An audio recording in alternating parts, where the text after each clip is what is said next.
हमारी संस्कृति, हमारे संस्कार सदा रहे हमारे साथ। भारत के महान ग्रंथों और काव्यों का संपूर्ण संकलन। सब्सक्राइब करें तिलक। कई तरीके की एलईडी लाइट्स आपके घर और ऑफिस के लिए। GR LED lights, make India bright.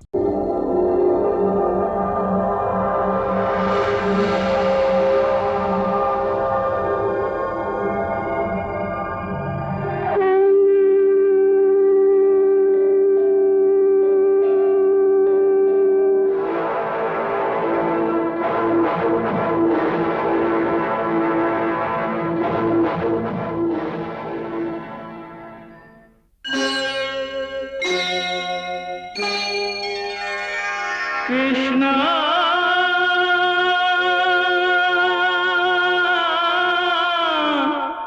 Krishna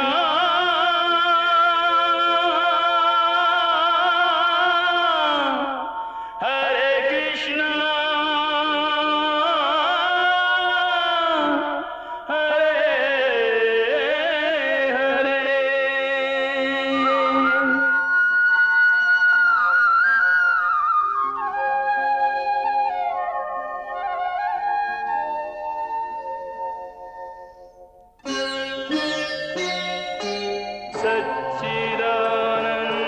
सच्चिदानन्दरूपाय विश्वोत्पत्त्यादिहेतवे तापत्रयविनाशाय श्रीकृष्णाय वयं नमः।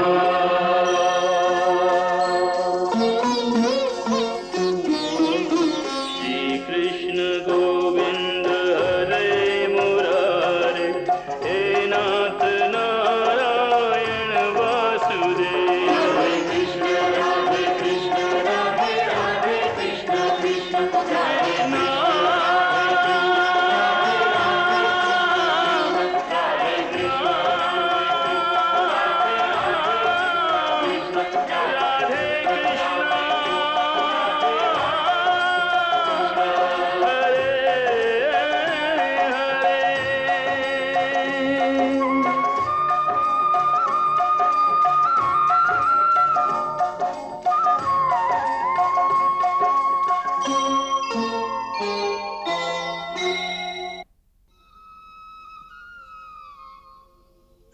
भगवान सूर्य के प्रकाश की पहली किरण जब भारत की पवित्र भूमि को छूती है तो सारा वातावरण पूजा की घंटियों और शंखनाद से मुखरित हो उठता है। मंदिरों के पट खुल जाते हैं और भगवान का अभिषेक जैसे सारे भारत में एक साथ आरंभ हो जाता है।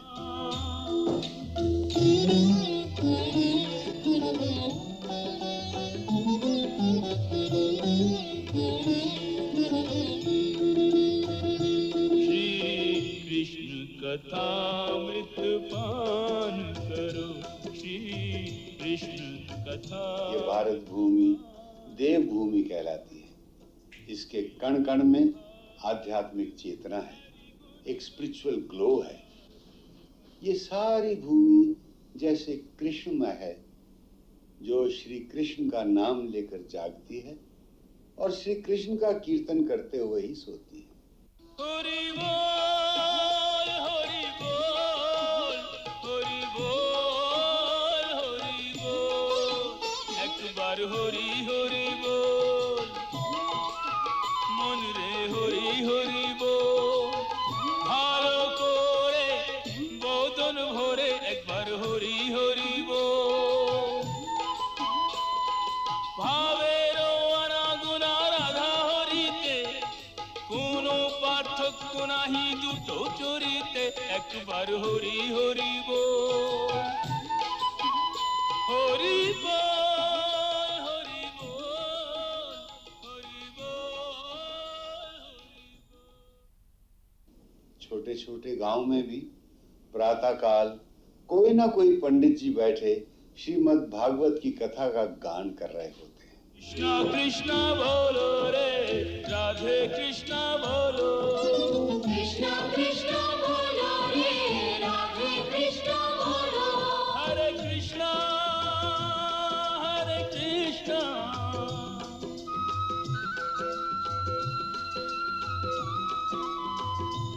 बोलो राधे कृष्णा बोलो, बोलो राधे कृष्णा बोलो, राधे राधे कृष्णा बोलो, राधे राधे कृष्णा बोलो।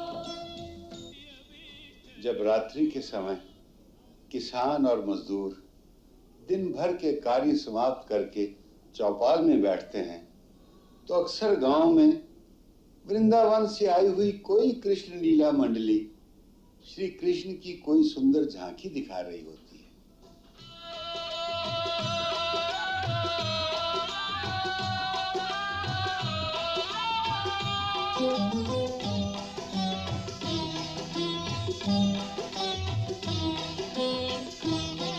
जसोदा तेरे लाला ने माटी खाई, जसोदा तेरे लाला ने माटी खाई। कछु मुख में कछु तन लिपटाई, कछु मुख में कछु तन लिपटाई। जसोदा तेरे लाला ने माटी खाई, जसोदा तेरे लाला ने माटी खाई। श्री कृष्ण लीला की कथा का मुख्य आधार ब्रह्मवैवर्त पुराण तथा श्रीमद् भागवत महापुराण है। श्रीमद् भागवत महापुराण की कथा कृष्ण भक्ति की एक गंगा है जो ऋषियों ने इस धरती पर बहाई और जो आज तक देश के हर भक्त के हृदय में बह रही है। गंगा नदी तो केवल धरती पे बहती है, परंतु ये भागवत की गंगा तो घर घर में बह रही है। घरों में लोग इसका नित्य पाठ करते हैं और कई तो इसे ही भगवान कृष्ण का विग्रह मानकर ग्रंथ की पूजा भी करते हैं। आज श्री कृष्ण की भक्ति भारत अथवा भारतीयों तक ही सीमित नहीं है। मानव मात्र के कल्याण के लिए भारत ने सदा अपनी संस्कृति और अपने आध्यात्मिक दर्शन को कभी यात्रियों द्वारा, कभी भिक्षुकों द्वारा, कभी संतों और योगियों द्वारा संसार के सभी देशों में फैलाया है। अतीत में यदि भगवान बुद्ध के भिक्षुक पूर्व के देशों में गए तो आधुनिक काल में परमहंस श्री रामकृष्ण के आदेश पर स्वामी विवेकानंद पश्चिम में गए। फिर महाअवतार बाबा जी की आज्ञा से योगानंद भी अमेरिका गए। हमारे ही काल में श्री एसी भक्ति वेदांत स्वामी प्रभुपाद जी अपने गुरु 108 श्री भक्ति सिद्धांत सरस्वती महाराज के आदेशानुसार एक सामान ले जाने वाले जहाज अर्थात कार्गो शिप में बैठकर अमेरिका गए, जहां उन्होंने श्री कृष्ण भक्ति की एक ऐसी ज्योति जगा दी जिसने आज सारे संसार को प्रकाशमान कर दिया है। वैसे तो भगवान के कई रूप हैं, बाल गोपाल, माखन चोर, गोवर्धनधारी, रास बिहारी आदि, परंतु हर भक्त को अपनी अपनी भावना अनुसार कोई ना कोई एक ही छवि अधिक प्यारी होती है। जैसे सूरदास अक्सर माखन चोर की ही कल्पना में खोए रहते थे। शोभित कर नवनीत लिए,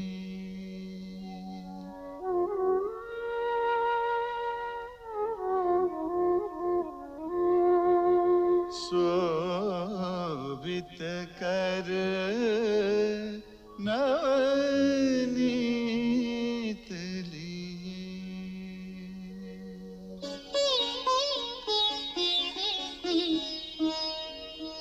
घुटुरुन चलत रेणु तन मंडित,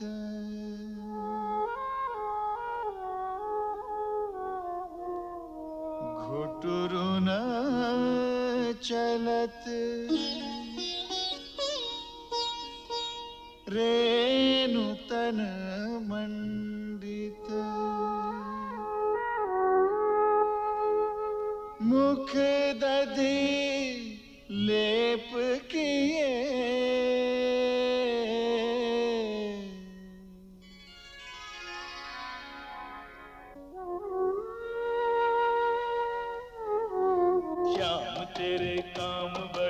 अचरज भरे। हरे श्याम तेरे काम बड़े अचरज भरे। कृष्ण गोपाल गोविंद माधव हरे। कृष्ण गोपाल गोविंद माधव हरे। श्याम तेरे काम बड़े अचरज भरे।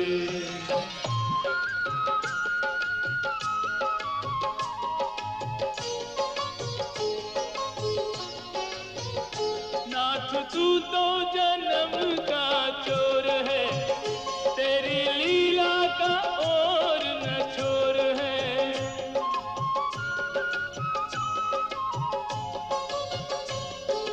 आधी रात को चोरी चोरी बंदी गृह में आया। चोरी चुपके सबसे छुपके गोकुल धाम को धाया।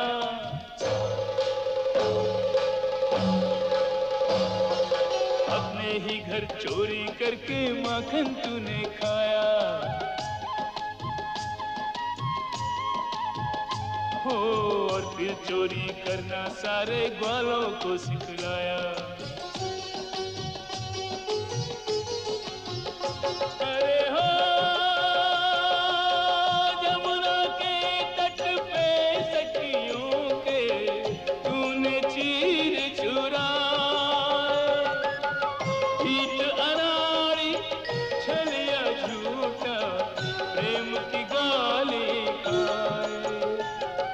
सखियों ने तेरी सखियों ने नाम तेरे क्या क्या धरे। चोरी करे और बरजोरी करे। कृष्ण गोपाल गोविंद माधव हरे। कृष्ण गोपाल गोविंद माधव हरे। श्याम तेरे काम बड़े अचरज भरे।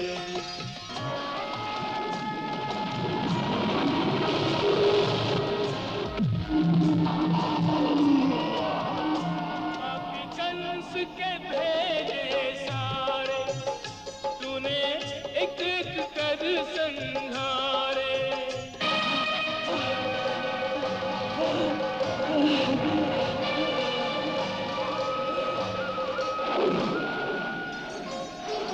पूतना ने आके तुझे विष भरा दूध पिलाया।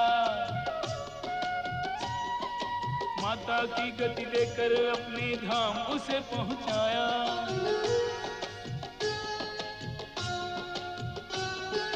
दुष्टृणा वर्ताया तो तिनके सा उसे उड़ाया।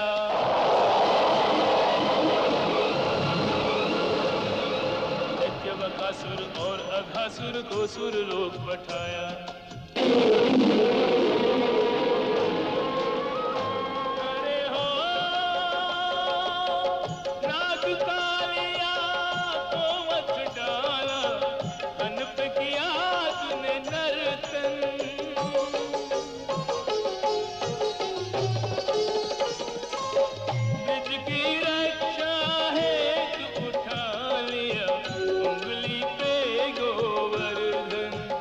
जय जय गोवर्धन गिरधारी, जय जय गोवर्धन गिरधारी। इंद्र और ब्रह्मा के मान भी हरे। इंद्र और ब्रह्मा के मान भी हरे। कृष्ण गोपाल गोविंद माधव हरे। कृष्ण गोपाल गोविंद माधव हरे। श्याम तेरे काम बड़े अचरज भरे। ओ मेरे श्याम तेरे काम बड़े अचरज भरे। ई बाल रूप में माखन लीला भक्तों का हृदय रिझाने को। छछिया भर छाछ पे नाच उठे। ममता का मोल चुकाने को। बरसाने वाली राधा से मन बांधा। रस बरसाने को। दो अमर प्रेमी धरती पे मिले। यहाँ प्रेम की ज्योत जगाने को। एक जसोदा को फूल गुलाबी, एक जसुदा को फूल गुलाबी, एक वृषभान की कांच कली, मन मोहन लला मन भावनी लली। ओ मन मोहन लला रे मन भावनी लली। एक माखन हो एक माखन, एक मिसरी की डली, मन मोहन लला मन भावनी लली। ओ मन मोहन लला रे मन भावनी लली।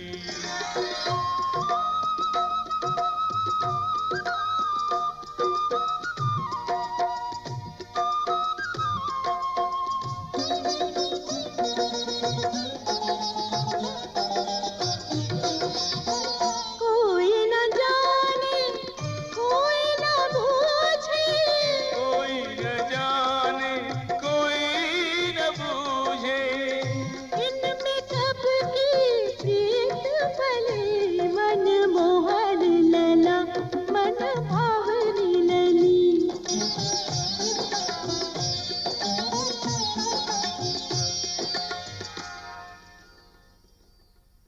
श्री कृष्ण के इस अवतार को ज्ञानी जन, भक्त जन प्रेम अवतार भी कहते हैं। अब प्रेम का अवतार इस नाम को सिद्ध करने के लिए उन्होंने श्री राधा जी के साथ अद्भुत प्रेम लीला की। आजा रे कन्हैया तो है राधा बना दूं, ओ मुरली वाले जग से निराले। प्रेम के बिना संसार में केवल घृणा ही घृणा रह जाएगी और उस घृणा का अंत होगा एक महाविनाश, ऐसा महाविनाश जैसा महाभारत में हुआ था।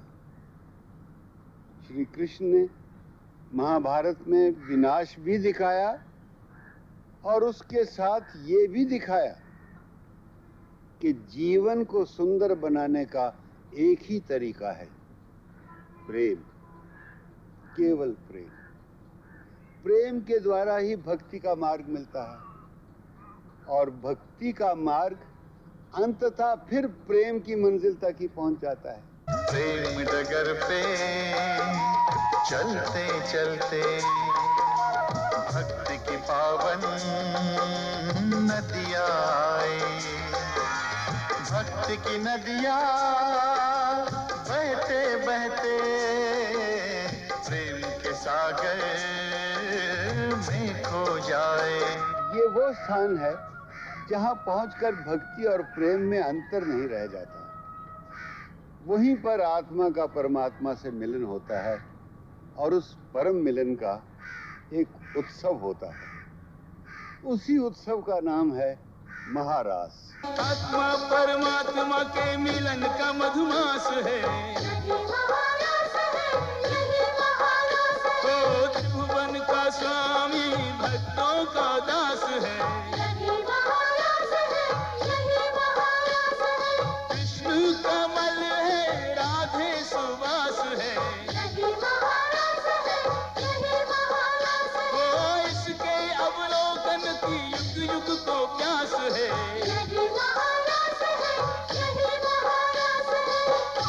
जिस प्रकार हर आत्मा को उसकी अपनी कल्पना का अपना परमात्मा मिल जाता है, उसी प्रकार महारास में प्रत्येक गोपी को उसका अपना अपना कृष्ण मिल जाता है। ये मिलन महोत्सव ही प्रेम की पराकाष्ठा है।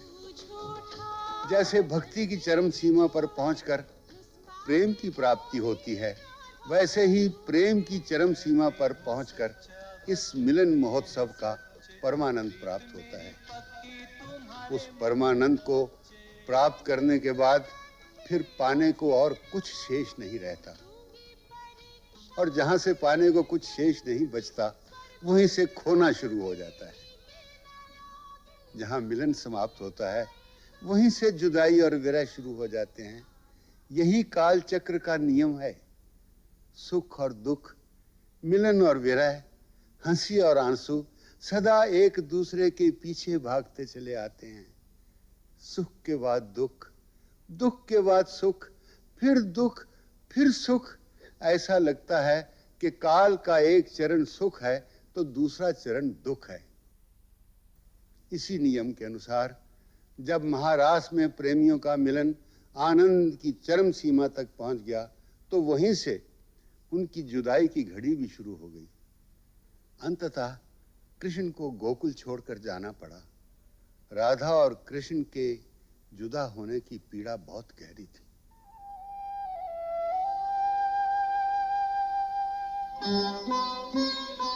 लो, मैं आ गई। कहो, क्या कहना है? कहना तो कुछ भी नहीं, बस आपसे जाने की आज्ञा लेने आया हूँ। आज्ञा लेने आए हो या मेरे प्राण लेने आए हो? राधे, प्राण तो हम दोनों के एक ही हैं, केवल शरीर दो हैं। ये बिछड़ना तो केवल दो शरीरों का है। परंतु बिछड़ने के बाद हमारी क्या दशा होगी, ये नहीं सोचते? सोचता हूँ, परंतु जो निर्धारित हो चुकी है वो लीला तो हमें करनी ही होगी। जिस कार्य को करने का भार उठाया है वो कर्तव्य तो हमें पूरा करना ही होगा। ये तो आप जानती हैं। हाँ, जानती हूँ कि आपको अपनी लीला, अपना कर्तव्य राधा से भी अधिक प्यारा है। परंतु आप ये नहीं जानते कि राधा को आपसे अधिक प्यारा और कुछ भी नहीं। उसके लिए और कुछ है भी तो नहीं। राधा के सारे कर्तव्य, सारे कार्य, उसकी सारी आशाएं, आकांक्षाएं, उसकी सारी पूजाएं, अर्चनाएं, ये सब कृष्ण के चरणों में ही अर्पित हैं। इन श्री चरणों को आप हमसे दूर ले जाएंगे तो जैसे यज्ञ के पश्चात यज्ञ कुंड में केवल जली हुई लकड़ियों की राख रह जाती है, उसी प्रकार आपके जाने के पश्चात वृंदावन में केवल राधा की भस्म ही रह जाएगी।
प्रियवर विदा।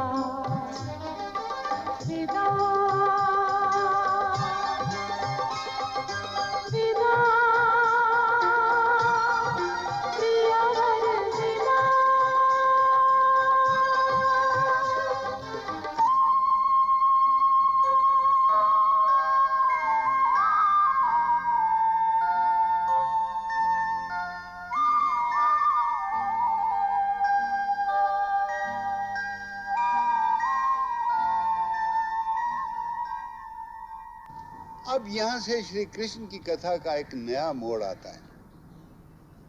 इसका मुख्य उद्देश्य होगा धर्म संस्थापन, जो उन्होंने गीता में कहा है।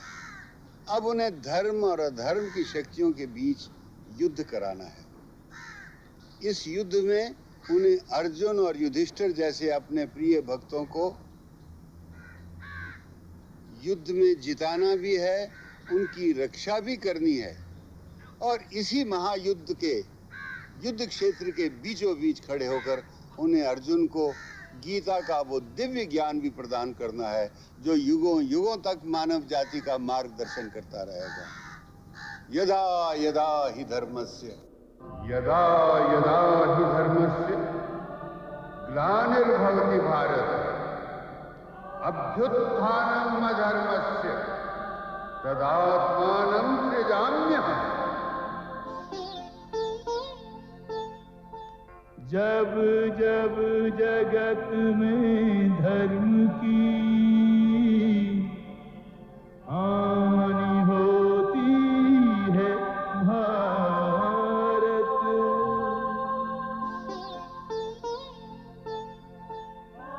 वृद्धि होती अधर्म की, तब स्वयं को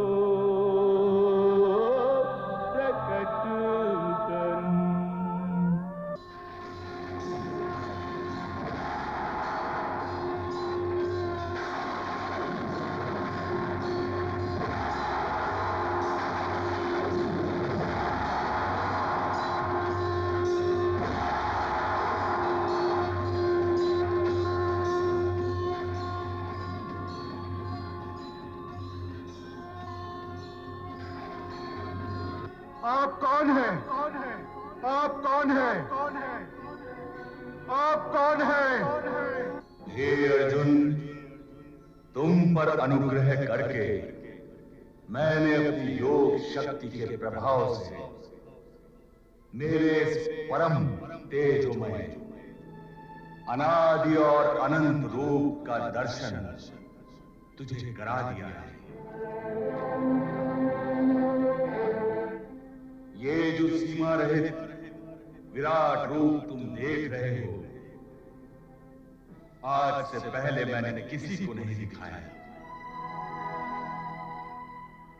इसी गीता के द्वारा वे कर्म योग का वो गूढ़ रहस्य भी बताएंगे कि कर्मण्येवाधिकारस्ते मा फलेषु कदाचन। यही वो गूढ़ मंत्र है कर्मयोग का, जिसके द्वारा मानव अपने जीवन और अपनी मृत्यु दोनों को ही सुंदर बना सकता है। वो कर्म की व्याख्या करेंगे, भक्ति की व्याख्या करेंगे, वो बताएंगे कि भक्ति ही अंत में मनुष्य को कैसे भगवान के पास ले जाती है। सर्वधर्मानुपरित्यज्य मामेकं शरणं व्रज। हे अर्जुन, सर्वधर्मानुपरित्यज्य मामेकं शरणं व्रज, अहं त्वा सर्वपापेभ्यो मोक्षयिष्यामि मा शुचः। सब धर्मों के भेद भुला के एक मेरा शरणागत हो जा। मैं हर पाप से मुक्ति दूंगा, शोक न कर मेरी भक्ति में खो जा। शोक न कर मेरी भक्ति में खो जा। धर्म अधर्म के भेदों से न्यारे अमर है तेरा केवल सारे। हे नाथ नारायण वासुदेव, श्री कृष्ण गोविंद हरे मुरारे। हे नाथ नारायण वासुदेव, हरे कृष्ण कृष्ण कृष्ण हरे हरे।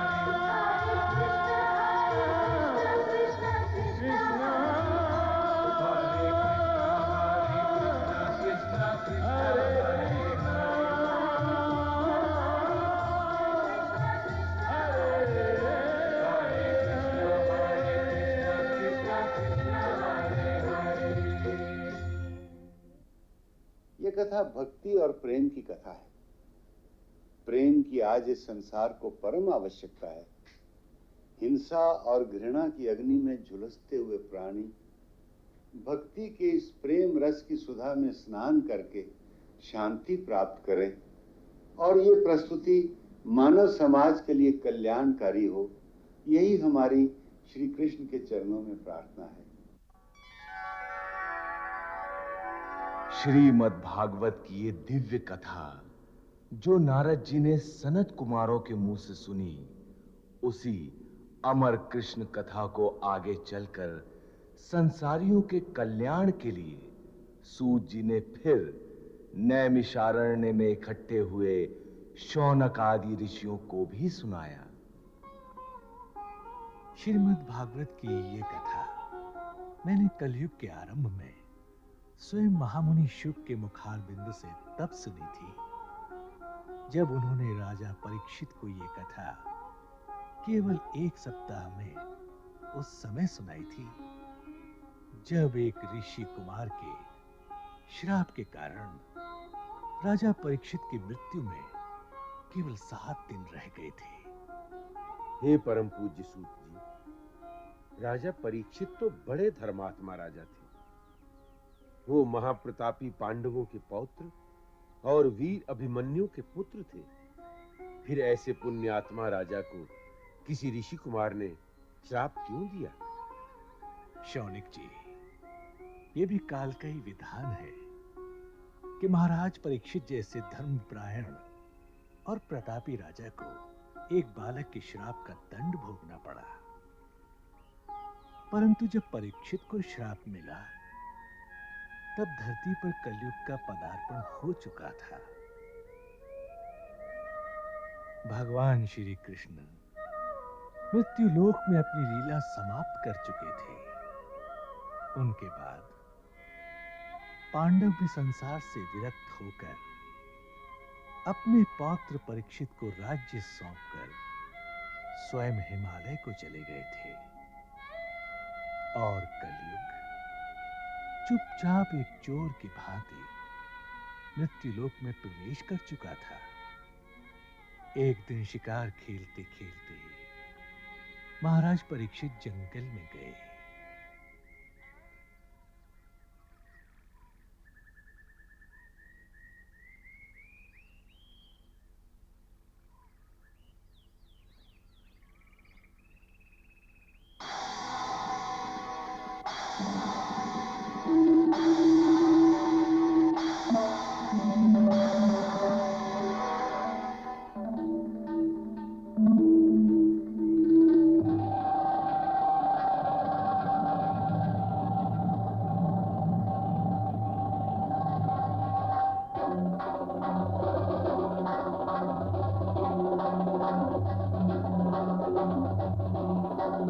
इस प्रकार हमारा मार्ग रोकने वाले कौन हो तुम?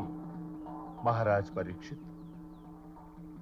मैं कलयुग हूं और काल की आज्ञा से इस धरती पर अवतीर्ण हुआ हूं। अब मैं आपके राज्य में प्रवेश करने वाला हूं। तुम्हारी ये धृष्टता, तुम्हारा ये साहस कि तुम पांडव वंशी परीक्षित के होते इस धरती पर उतरना चाहते हो, इस सृष्टि से धर्म का नाश करना चाहते हो, इससे पहले हम तुम्हारा नाश कर देंगे। राजन, प्रकृति के नियम अटल है। काल की गति किसी के बाणों से नहीं रुक सकती। जैसे सतयुग के पश्चात त्रेता युग आया, फिर त्रेता युग के पश्चात जिस प्रकार द्वापर युग का आना कोई रोक न सका, उसी प्रकार द्वापर युग के पश्चात कलयुग का आना निश्चित है। इसलिए ज्ञानी जन काल के साथ लड़ाई नहीं करते। यदि कलयुग के आने का समय हो गया है, तब भी राजा परीक्षित के रहते उसका आगमन नहीं हो सकता। यदि परीक्षित का रहना काल की गति में रुकावट है, तो संभव है कि परीक्षित के न रहने का समय आ गया हो। ओ विधाता जाने, किंतु वीर पुरुष मृत्यु के भय से अपने संकल्प का त्याग नहीं कर देते। तो हे कलयुग, तुम हमारे राज्य की सीमा से बाहर निकल जाओ। राजन, काल तो सार्वभौम है, वो किसी सीमा को नहीं मानता। मानना पड़ेगा। हमारा ब्रह्माव्रत धर्म और सत्य का निवास स्थान है। इस ब्रह्माव्रत से बाहर रहना होगा तुम्हें, अन्यथा आज विधाता भी देख लेंगे कि महारथी अर्जुन के पौत्र, जिसकी गर्भ में रक्षा स्वयं भगवान श्री कृष्ण ने की थी, उसके बाणों में इतनी शक्ति है कि वो कलयुग का समूल नाश कर सकता है।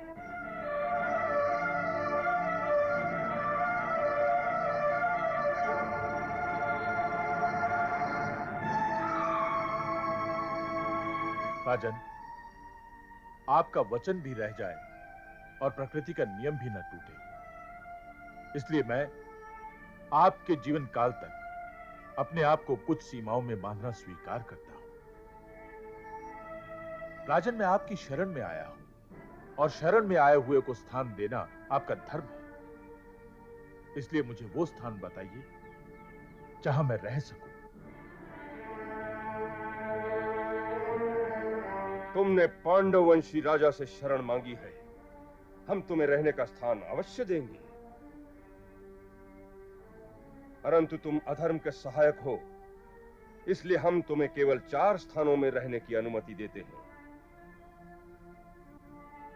जहां जुआ खेला जाता हो, जहां मद्यपान होता हो, जहां परस्त्री संग हो और जहां हिंसा होती हो। उन स्थानों में क्रमशः असत्य, मद, काम और निर्दयता, ये 4 अधर्म निवास करते हैं, सो तुम वहीं रहो। प्रभु, ये चारों स्थान सीमित हैं, मुझे कोई और स्थान भी प्रदान करें।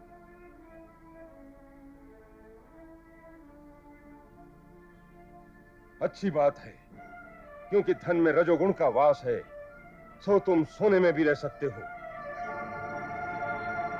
जो आज्ञा प्रभु।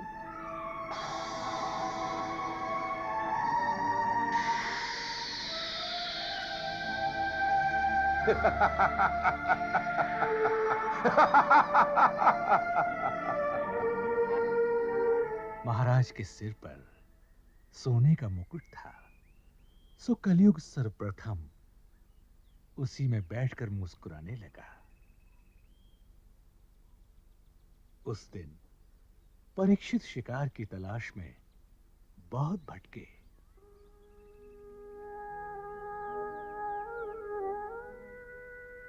भूख और प्यास के मारे उनका बुरा हाल था। सांझ के समय थके हारे वो शमीक ऋषि के आश्रम में पहुंचे।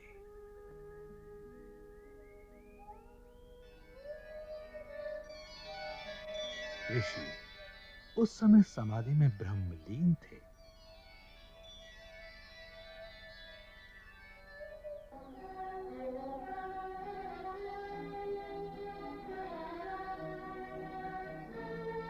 हमें प्यास लगी है, हमें पानी चाहिए।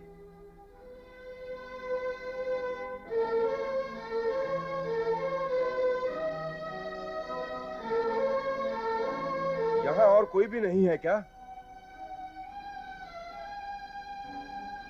आप सुन रहे हैं? हम राजा परीक्षित बोल रहे हैं। हमें प्यास लगी है, हमें पानी चाहिए।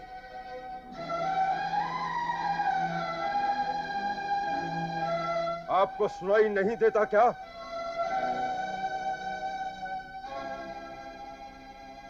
ऋषि उस समय समाधि में ब्रह्मलीन थे। राजा ने 2-3 बार पानी मांगा, परंतु ऋषि की समाधि नहीं टूटी। राजमुकुट में बैठे कलयुग की प्रेरणा से उनकी सात्विक बुद्धि भ्रष्ट हो गई। ये कोई पाखंडी है, झूठ मूठ की समाधि का ढोंग रचाकर अपना प्रभाव डालना चाहता है। राजा का स्वागत नहीं, आसन नहीं, जल तक नहीं पूछा। इसी समय इस दुष्ट का वध कर देना चाहिए। अवश्य, ये दंड का अधिकारी है।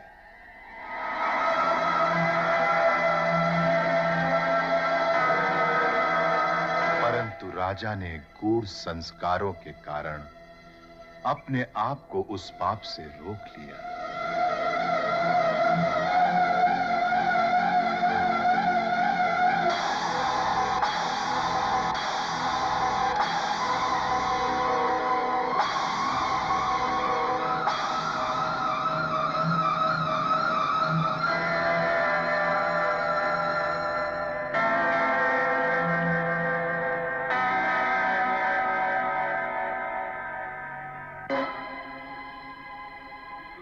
क्रोधवश उन्होंने एक मरा हुआ सांप महर्षि शमीक के गले में डाल दिया।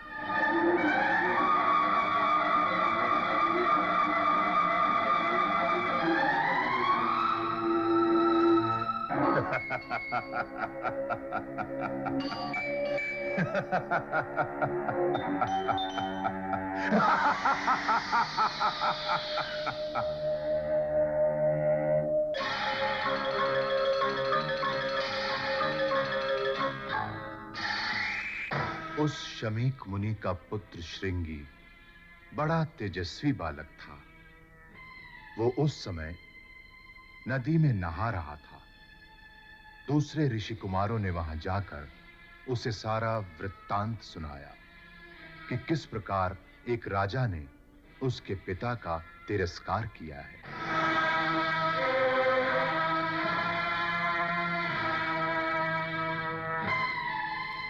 उनकी बात सुनकर वो क्रोध से पागल हो गया और उसी क्षण नदी का जल अंजलि में भरकर उसने राजा को श्राप दिया। जिस अभिमानी और मूर्ख राजा ने मेरे महान पिता का ऐसा घोर अपमान किया है, वही महापापी आज से 7वें दिन तक्षकनाग के काटने से उसकी प्रचंड विषाग्नि में जलकर भस्म हो जाएगा। ये मेरा श्राप इस धरती पर किसी के टाले से नहीं टल सकेगा।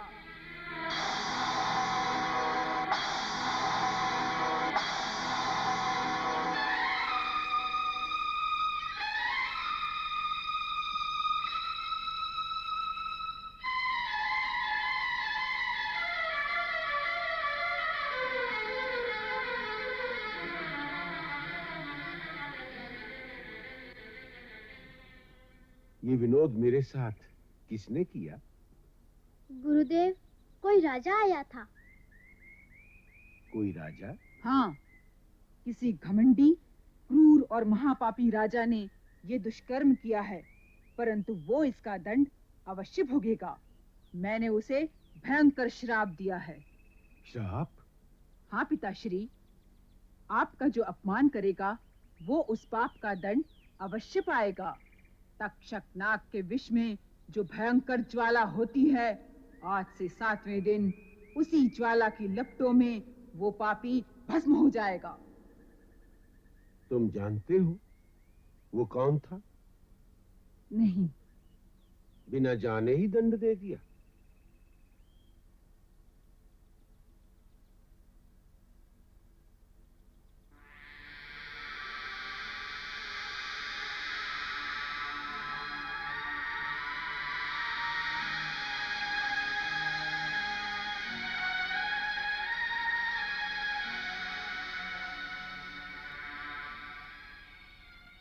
वत्स, तुमने बड़ा अनर्थ कर दिया। एक बड़े ही यशस्वी धर्म धुरंधर सम्राट को एक छोटी सी भूल के लिए इतना भयानक श्राप दे दिया है। वो परम भक्त, गौ और ब्राह्मणों की रक्षा करने वाले, अपनी प्रजा को संतान की भांति पालने वाले ऐसे राजऋषि हैं जिनका सम्मान देवता भी करते हैं। मूर्ख बालक, ऐसे राजा के न रहने पर जो संसार में अनाचार फैलेगा, वैदिक आर्य धर्म का लोप हो जाएगा, लोग वर्ण संकर हो जाएंगे। इस पाप में तुम्हारा भी भाग गिना जाएगा। तुमने ये सब सोचे बिना श्राप देकर यह सिद्ध कर दिया है कि कच्ची बुद्धि वाले को अधिक शक्ति नहीं देनी चाहिए।